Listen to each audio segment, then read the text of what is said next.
C'est un événement qu'elle ne risquait pas de manquer. Caroline est venue spécialement de Vendée pour assister au salon du livre animalier. Je suis tombée vraiment en amour devant cette autrice, son chien, qui m'a dédicacé cette trilogie avec la patte du chien.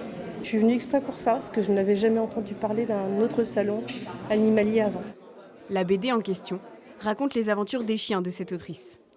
Ils sont six border et j'ai des canards à pompons aussi. Et en même temps, je travaille aussi au papillon blanc, donc avec un public d'enfants en situation de handicap, en médiation animale avec mes animaux.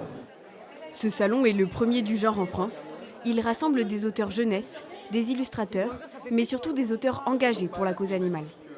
Ce salon, il est bien parce qu'il est varié au niveau des intervenants, c'est-à-dire que chacun fait quelque chose de différent, qui apporte quelque chose à la cause animale, et c'est tous ensemble qu'on fait avancer les choses pour les animaux, la biodiversité. On est devenus les maîtres de la planète. Qu'est-ce qu'on a fait de cette planète ? Le parrain de cette deuxième édition n'est autre que le président de la LPO, Alain Bougrain-Dubourg. On n'a pas compris qu'on ne pouvait pas se passer du vivant qui nous entoure. Pourquoi ? Parce qu'on se dit, mais au fond, on peut vivre sans l'outarde canepetière, le vison d'Europe ou la tortue d'Hermann.